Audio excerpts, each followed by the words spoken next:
NIM 4202327067. Saya jurusan Teknik Arsitektur dan prodi D4 Arsitektur Bangunan Gedung. Pertama-tama, izinkan saya mempresentasikan hasil kerja keras saya selama minggu pertama sampai dengan sekarang, yaitu tentang pembangunan desain butik. Dan saya ucapkan terima kasih banyak kepada dosen studio perancangan arsitektur 1, yaitu Ibu Putu Ayu Fikita Amanda Putri STMRS dan Ibu Dewilia Indriana STMT. Baik, dia yang pertama kali akan saya jelaskan adalah tentang studi banding, yang penjelasannya akan ada di next video. Oke, pada studi kasus kali ini yang berada di Eva Fashion Boutique Pontianak, kelebihannya bangunan ini terjamin kuat karena memakai beton. Kemudian kulit bangunan yang tahan cuaca membuat yang ada di dalamnya menjadi nyaman. Terus keindahan bangunan terutama interior didesain sebaik mungkin, semenarik mungkin sehingga terlihat megah.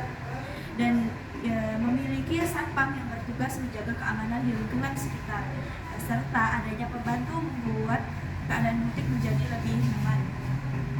Kemudian kekurangannya kurang vegetasi membuat pemanasan global akibat kaca fasad depan butik yang panas dan matahari tidak berfilter.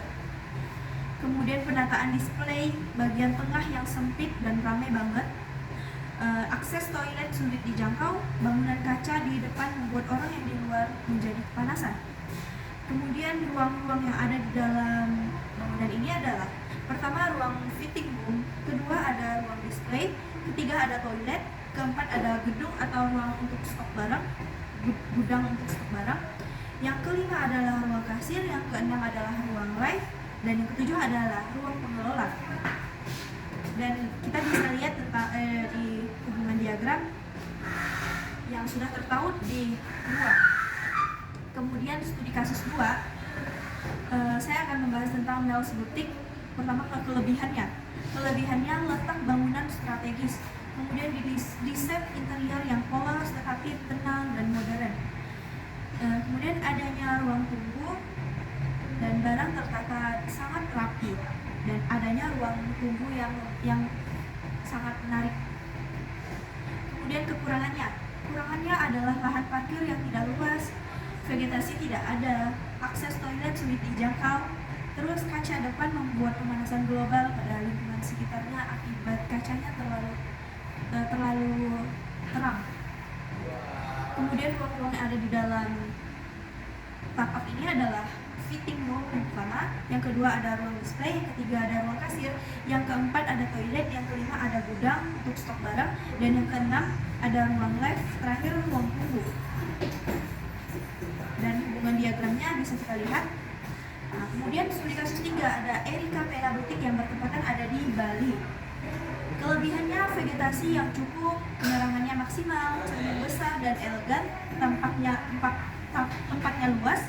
Kemudian area parkir yang luas, bangunan kuat dan atapnya ramah lingkungan membuat kenyamanan thermal di sekitar.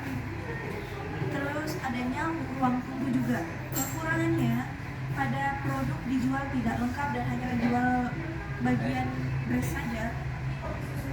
Penataan produknya kurang rapi.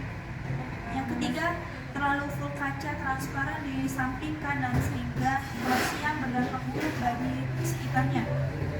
Kemudian ruang-ruang yang ada di dalam Erika Pena Boutique ini adalah: pertama fitting room, kedua ruang display, ketiga toilet, keempat gudang, kelima ruang kasir, keenam ruang live, dan yang terakhir ruang tunggu. Hubungan diagramnya bisa kita lihat. Kemudian studi kasus 4 yaitu Almana Boutique. Ya, kelebihannya adalah interior dan eksteriornya elegan, ruang tunggunya yang sangat luas, terdapat kaca di depan fasad, dan cocok untuk iklim di daerah tersebut karena daerah ini adalah daerah Londrina, Brazil, yang itu iklim subtropis ya. Kekurangannya WC susah dijangkau. Kemudian penataan yang terlalu luas untuk ruang tunggu membuat berdekatannya dengan ruang display. Ruang-ruang yang ada di dalamnya yang pertama adalah fitting room, kedua toilet, ketiga display, keempat ruang bermain anak, kelima gudang atau stok barang, ke-6 ruang kasir, ke-7 ruang live, dan yang ke-8 adalah ruang tunggu. Hubungan diagramnya bisa kita lihat. Kemudian studi kasus 5, Aja Stores Boutique yang ada di Vietnam. Butik ini minimalis kelebihannya. Butik ini minimalis dan modern, sesuai dengan produk yang dijual juga terbatas. Plafonnya sebagian yang jerami bisa meredakan panas dan meredam huni hujan untuk bagian tropis, karena di tempat ini adalah tropis. Kemudian adanya ruang tunggu, terus ada sistem pembayangan, kemudian toilet mudah diakses. Yang terakhir, vegetasi di depan butik yang balance. Kemudian di kanan kiri ada kekurangannya. Atap datar atau datar tidak ramah karena di kota Sitimen Vietnam ini beriklim tropis. Area parkirnya sempit. Ruang-ruang yang ada di dalam ini adalah fitting room. Yang pertama itu ada toilet, yang ketiga ada ruang produk atau display, yang keempat ruang kasir, yang kelima ruang tunggu. Hubungan diagramnya kita bisa lihat. Oke, pembahasan selanjutnya adalah data existing dan data tapak, serta analisa tapak dan juga kesimpulan tapak.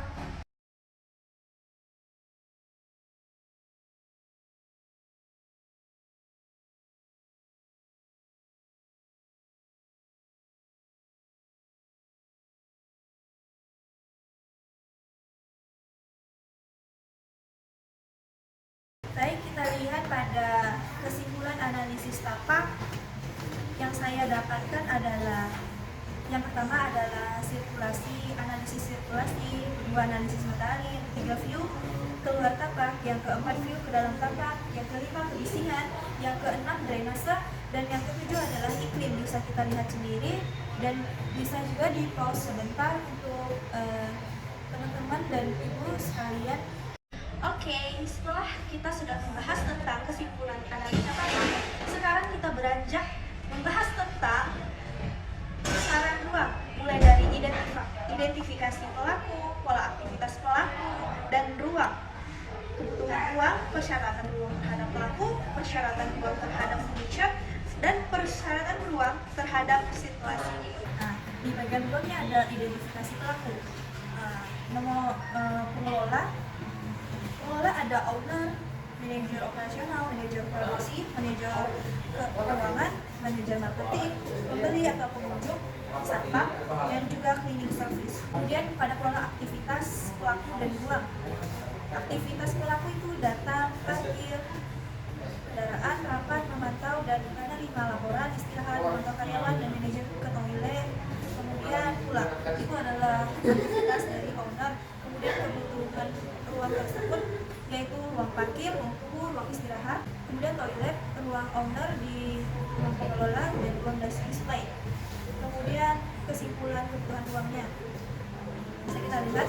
Kesimpulannya ruang tunggu untuk istirahat biasa di dalam ruang rapat, kemudian ada ruang parkir, ada toilet, ada ruang display, ada duduk, gudang, atau bukan barang, stok, kemudian ruang live, kemudian fitting room, kemudian ruang pengelola, kemudian ruang kasir, kemudian ruang pos satpam, dan juga dapur kecil. Untuk kebutuhan ruang sendiri, kita memakai jenis ruang public, private, semi-private, kemudian service. Untuk ruang tunggu, ruang publik, ruang display itu ruang publik juga, ruang gudang atau penyimpanan barang, ruang private, ruang live itu ruang semi-private, bisa juga ruang private juga, karena kalau kita live itu kita tidak bisa diganggu. Oke, kemudian beranjak ke persyaratan ruang. Persyaratan ruang ada pencahayaan, penghawaan, akustika, dan sirkulasi. Bisa kita lihat sendiri ini bagian ruang tunggu, sampai ada ruang tunggu, ruang display, ruang gudang, ruang live, fitting room, ruang pengelola, ruang kasir, parkir, toilet, dan pos satpam. Kemudian dapur kecil. Bisa kita lihat semua penghawaan, cahaya, akustika, dan sirkulasinya. Kemudian kita beralih ke besaran ruang terhadap pelaku. Baik, bisa di pause. Kemudian besaran ruang terhadap furniture bisa di pause juga. Kemudian besaran ruang terhadap sirkulasi bisa kita pause.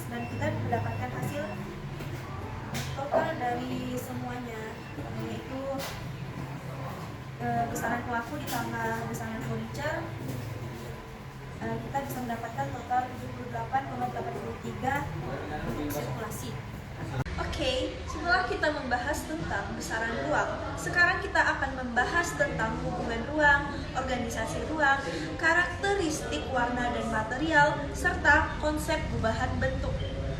Baik, ini dia hubungan ruang, organisasi ruang, kemudian zoning mikro dan makro, karakteristik warna dan material, dan konsep gubahan bentuk. Baik, itu dia tadi adalah materi sebelum UAS, dan sekarang saya akan membahas materi sesudah UAS, yaitu dari situasi, site plan, denah, tampak tempat, potongan arsitektur dua buah, minimal, dan rencana atap, detail dua buah, kemudian rencana pintu, jendela, ventilasi, dan detail, kemudian detail arsitektural minimal dua buah, kemudian perspektif interior 4 dan perspektif eksterior 4 serta video animasi. Baik, di sini ada situasi dan lokasi saya berada di Jalan Putri Chandramidi. Dan ini ada site plan, kemudian denah. Baik, di denah ini kita mendapatkan ruang display, ruang tunggu, ruang ganti, ruang kasir, ruang live, gudang, wastafel area, toilet, dapur, dan juga ruang pengelola. Baik, pada bangunan butik ini kita mendapatkan luasan berupa 212 meter persegi dengan panjang 15,50 meter, kemudian lebarnya 13,70 meter.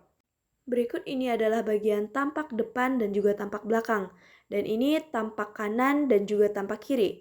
Baik, ini dia potongan arsitektural AA dan ini potongan arsitektural BB. Oke, sekarang kita berada di detail arsitektural. Pada detail yang pertama, kita mendapatkan wall panel dengan material kayu. Di detail yang kedua kali ini, kita menggunakan atap spandek. Kemudian untuk list profil gypsum, kita custom dengan ketinggian 70 cm. Kemudian untuk shading system, kita menggunakan tebal 12 cm dan lebarnya 1 meter. Kemudian yang terakhir untuk kaca kita menggunakan kaca Sangeri 10 mili tipe Euro Blue standar nasional Indonesia. Baik, ini merupakan rencana atap serta 2 buah detail. Kemudian ini merupakan rencana pintu jendela ventilasi dan juga detailnya. Selanjutnya ini dia tampilan interior yang pertama dan ini yang kedua, ini yang ketiga, dan ini yang keempat. Nah, ini dia perspektif eksterior yang pertama, kemudian ini yang kedua, ini yang ketiga, dan ini yang keempat. Baik, ini dia hasil dari rendering butik yang sudah saya buat. Untuk bagian eksterior dan interior bisa kita lihat di sini. Sangat cantik, bukan? Terima kasih.